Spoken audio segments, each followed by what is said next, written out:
If you're self-funding your nonprofit, then it's a hobby. If you're ready to quit your 9 to 5 and get paid from your nonprofit, and I'm not talking about a stipend or a love offering, I'm talking about a consistent monthly salary replacing the salary from your 9 to 5.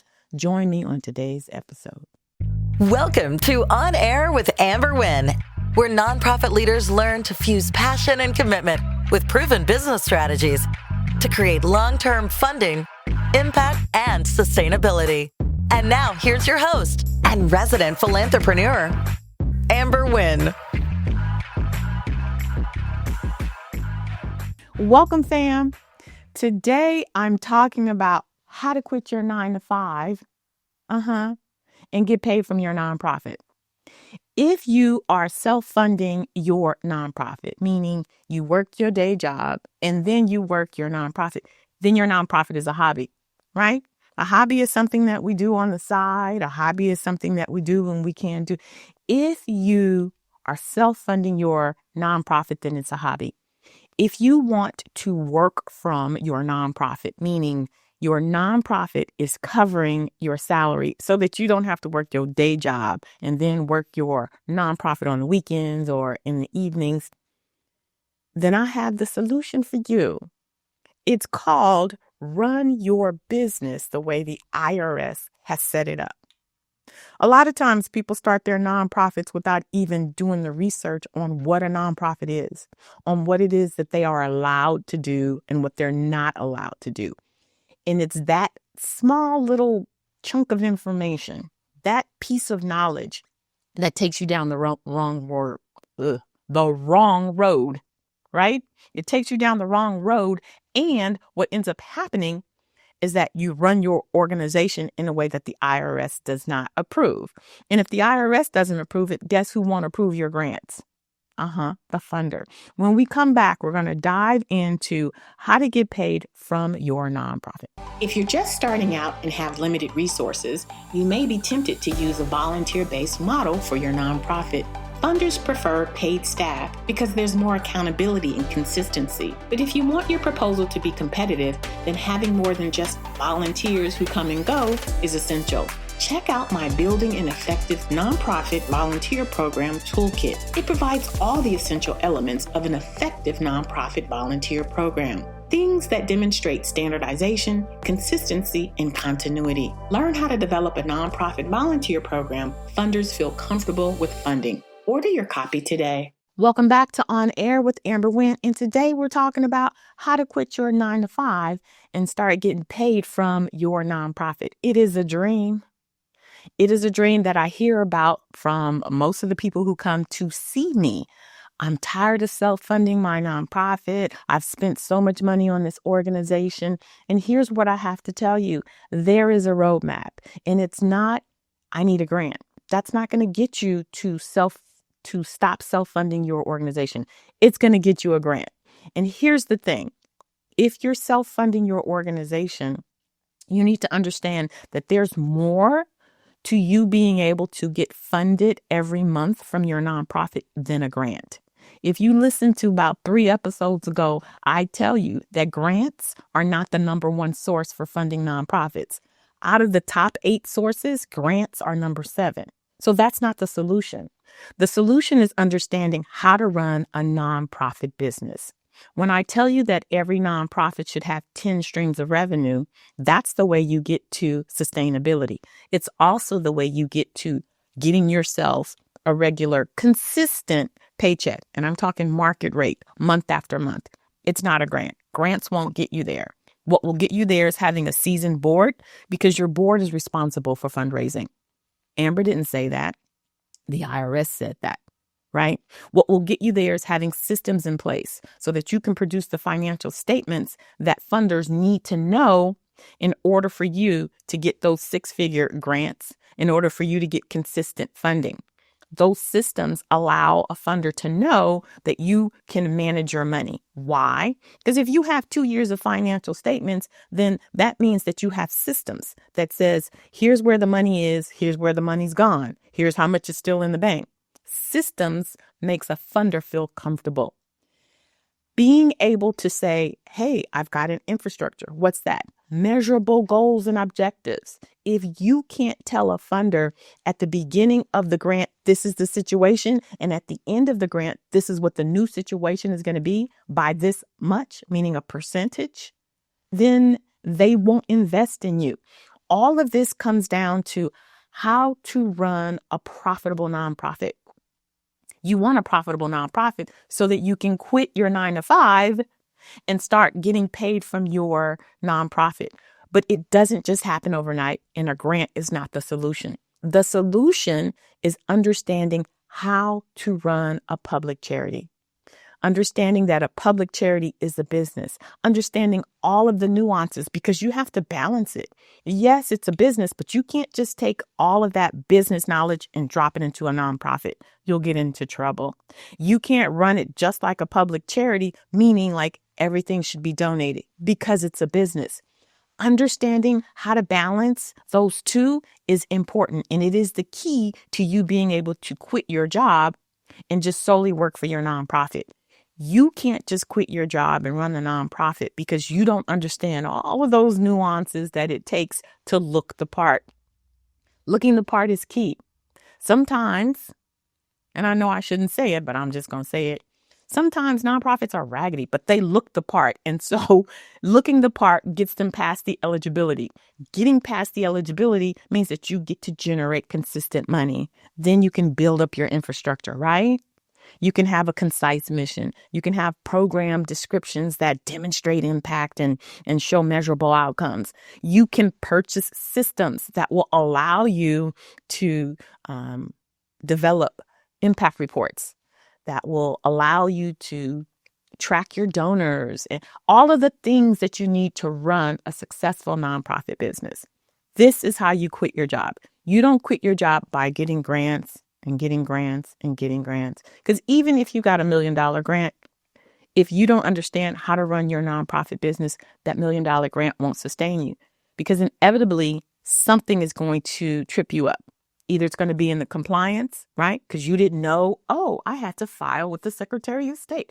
Because you didn't know, oh, I have payroll taxes to pay as a nonprofit. Because you didn't know, what? I had to file a statement of information because you didn't know that, what? I got to register with the Attorney General's charitable trust. All of these things and more are a requirement. So you need to learn how to run a nonprofit business so that you qualify for funding at this level. For those of you who are successfully securing $5,000, $10,000, $25,000, that's not sustainable. It's like having a $20 bill. It feels good in your pocket, but the minute you break it, it's gone, right?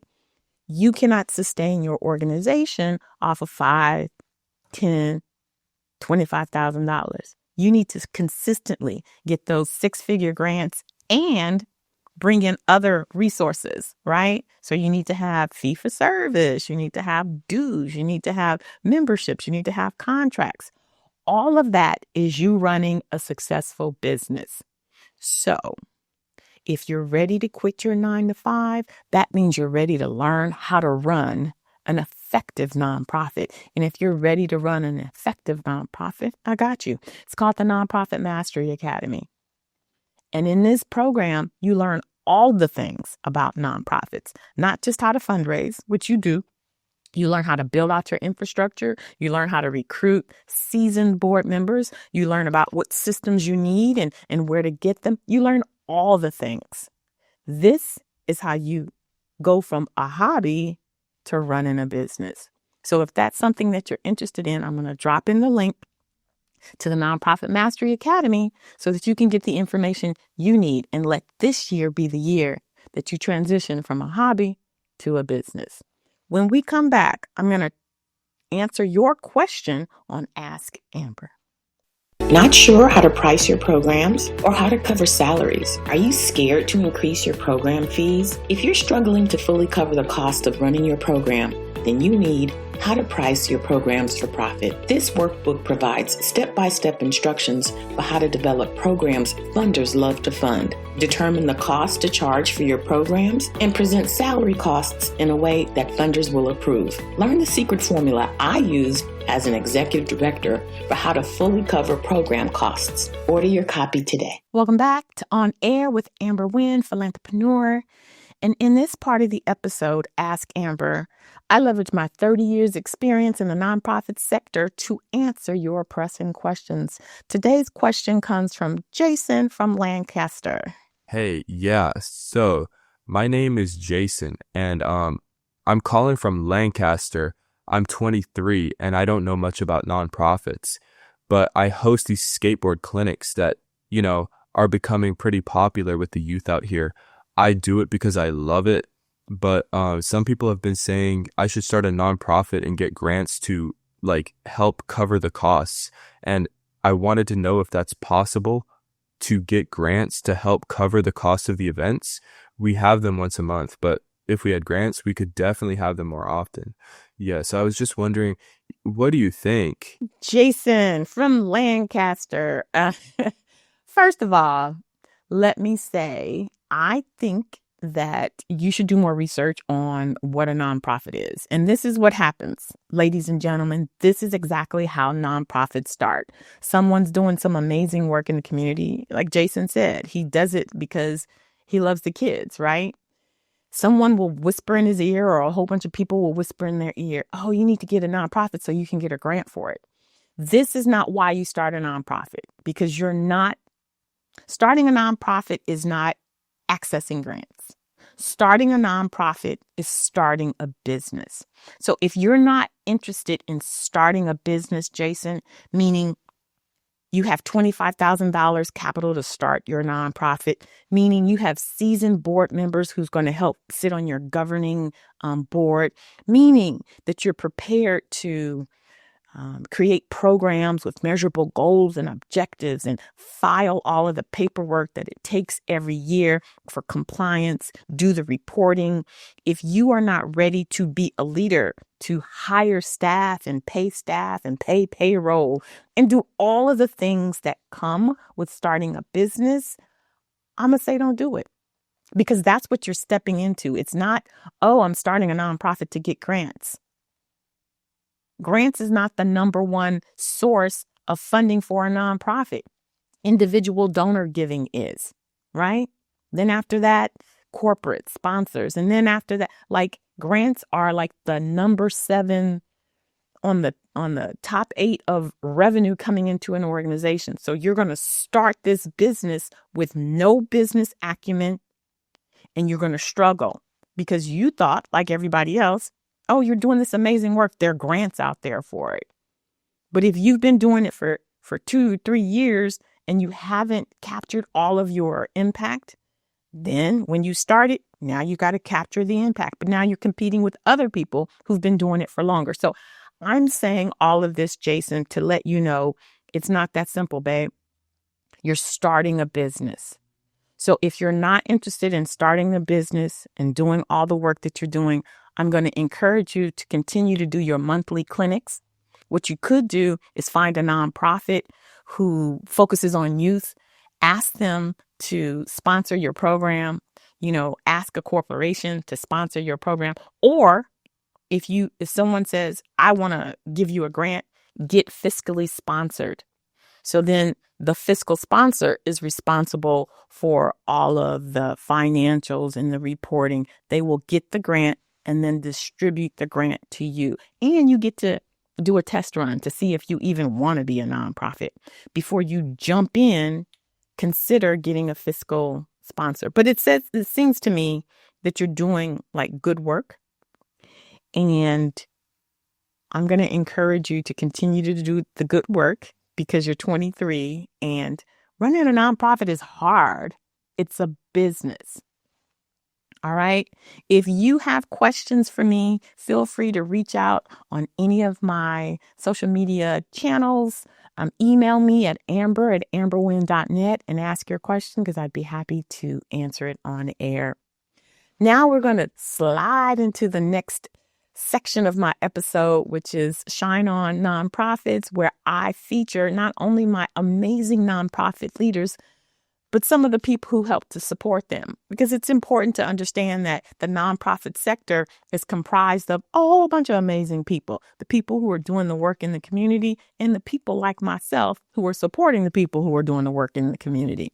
I am very proud of the work that I do. I'm not a nonprofit. I'm a nonprofit consultant, but I support the most amazing people on the planet, my nonprofit leaders.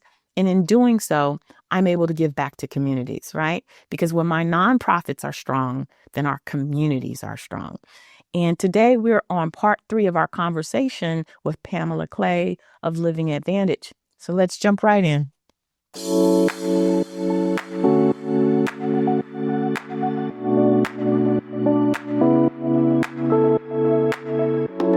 What are our services? Our services are being mom and dads now. Our services are literally ensuring that they are graduating from high school on time, that they have means to support themselves, and that they understand the ins and outs, the resources and services available to them and their benefits as they're in foster care or in their juvenile justice system. That's our job. Our goal, of course, is working directly with foster and probation youth. They call them system-involved youth now. We work with system-involved youth, and then especially when they're aging out, when they're transitioning, that's when we go in for the jugular. That's when we really want to stay in contact. We really want to, stay close to the hip with them. We really want, get on their nerves. Teenagers is really us getting on their nerves. So yeah, we work with both populations, but we really want to stay on their heels when they're transitioning.